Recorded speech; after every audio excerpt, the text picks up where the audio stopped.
Mieke en Björn winnen Liedjesfestival. School Kastraai 90 jaar. Het is vandaag 24 september. Dit is het Pelemaasjournaal. Deze week organiseert Kunstencentrum Jeruzalem de Ontdekweek. Het is voor het eerst dat het Kunstencentrum dit organiseert. De opzet is dat iedereen welkom is om naar de reguliere lessen te komen kijken. De normale lessen gaan gewoon door, maar geïnteresseerden kunnen deze week een kijkje nemen of meedoen met een les. Vanochtend was de start van de week met de cursus tekenen en schilderen voor volwassenen. Tijdens de Ontdekweek verloot het Kunstencentrum Jeruzalem ook een gratis groepsjaarcursus. Bij binnenkomst ontvang je een actiekaart. Aan het eind van de week wordt bekendgemaakt wie de gratis cursus heeft gewonnen. Voor velen is de vastelovend nog ver weg, maar de voorbereidingen voor het komende carnavalseizoen zijn al in volle gang. Voor een geslaagd feest zijn de juiste liedjes erg belangrijk en moeten deze ook op cd beschikbaar zijn. Daarom was afgelopen weekend al de liedjesavond van de Pila's. Ook dit jaar is er weer een jury met diverse deskundigen. En natuurlijk is de beoordeling weer moeilijk. Ik ben al tekstschrijver, dus ik let vooral op de tekst. Hoe belangrijk is nou die kleding die ze aan hebben? Het moet helemaal bij het lied passen. Was dat het geval hier? Ja, ik vond het zeer mooi gedaan. Heel origineel. De Pielhaas als organiserende vereniging mag zich verheugen in een groeiende belangstelling voor de liedjesavond. Er waren meer dan 400 belangstellenden in de foyer van de Schouwburg aanwezig. Ik mag wel zeggen dat het de vanrij behoorlijk aan het leven is, want we hebben heel veel nieuwelingen. We hebben ook een x-aantal mensen die enkel wat jarenlang meedoen. De Stappers, 2 VR. Dat zijn wat Lisanne die we nou op de achtergrond horen. Die heeft ook al een paar keer meegedaan, dus het leeft in ieder geval wel heel goed. Je ziet het wel, dat het heel goed leeft. Ja. En als het vastelovensliedje dan leeft, dan zijn er natuurlijk ook veel deelnemers. Ja, de precieze aantal deelnemers durf ik niet te zeggen, maar we hebben in ieder geval 11 liedjes. En dat varieert van wat grote groepen tot eenlingen. Zijn er meer of minder aanmeldingen geweest dan vorig jaar? Nou, dit jaar hebben we dat gesteld tot 11 liedjes. En dat hebben we een klein beetje bewust gedaan om ook wie het eerst maalt, wie er eerst bij komt, om dan ook de aandacht echt op die liedjes te vestigen. Om te zorgen dat we vanavond een knallende finale hebben. Een van de nieuwelingen die meedoen zijn Mieke en Björn. Jullie zijn zo meteen aan de beurt en wat gaat het worden? Osbestorm. Nee, nummer 1! Ja, dat hopen we natuurlijk. Ja, dat hopen we wel. Dat hopen we. Hebben jullie er vaker mee gedaan? Nee.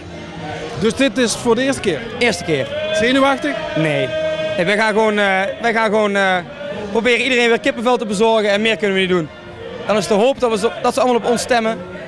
En daar gaan we voor, hè? Ja, zeker weten.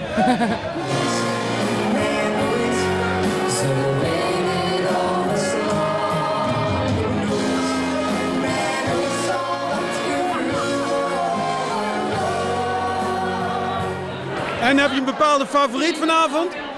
Nee, niet echt. Maar het zijn veel goede kandidaten, dus ik ben benieuwd straks. Meer dan andere jaren? Ja, de cursus tot nu toe nog moeilijk. Er zijn natuurlijk wel een paar favorieten, maar 4, eigenlijk zijn het er eigenlijk wel 6. Dus we moeten straks even streng kiezen. Door middel van briefjes waarop aanwezigen hun favorieten kenbaar konden maken of het aanklikken op de website, konden de stemmen worden uitgebracht. Maar dat gebeurde pas nadat alle kandidaten voor de tweede keer het podium hadden betreden. Hoe ging het? Ja, lekker. Het was echt heerlijk. Krijg je kriebels van? Hier doen we het voor, hè? Ik bedoel, het publiek, fantastisch. Top. Heerlijk. Ja. Wij zijn tevreden. Super.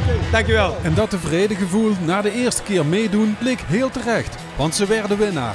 Björn en Mieke. In de korfbal hoofdklasse A won de Peelkorf gisteren op eigen veld heel knap met 13-10 van Corridor. De gasten gingen uitstekend van start en stonden voor de pauze met 5-6 voor. Na de thee waren de rollen omgedraaid en bepaalde een uitstekende thuisploeg het spel. In een korte tijd bogen Sascha Marcellus, Linda van Leijsdonk, Marlie van Asten en Sharon Wismans de achterstand om in een 10-6 voorsprong.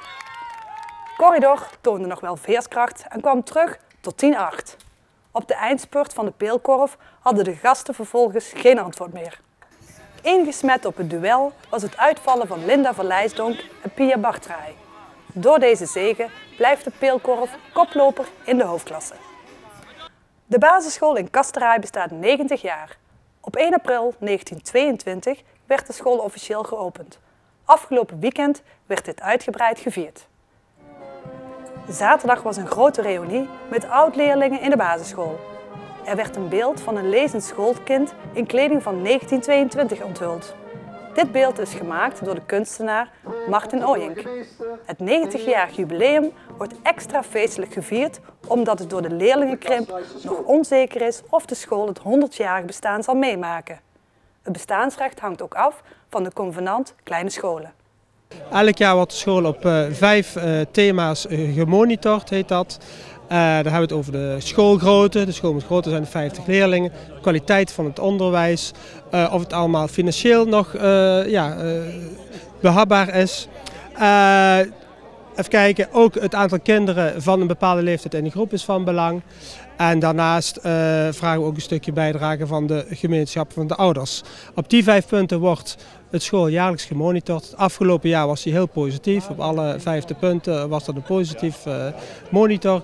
En jaarlijks zal dat dus plaatsvinden. En als 2 van die 5 onderdelen niet in orde zijn, dan volgt er wel een fusie. Momenteel heeft de school nog 63 leerlingen. Ook de geboortecijfers zijn voor de komende 4 jaar nog tamelijk positief voor de Kasteraayse school.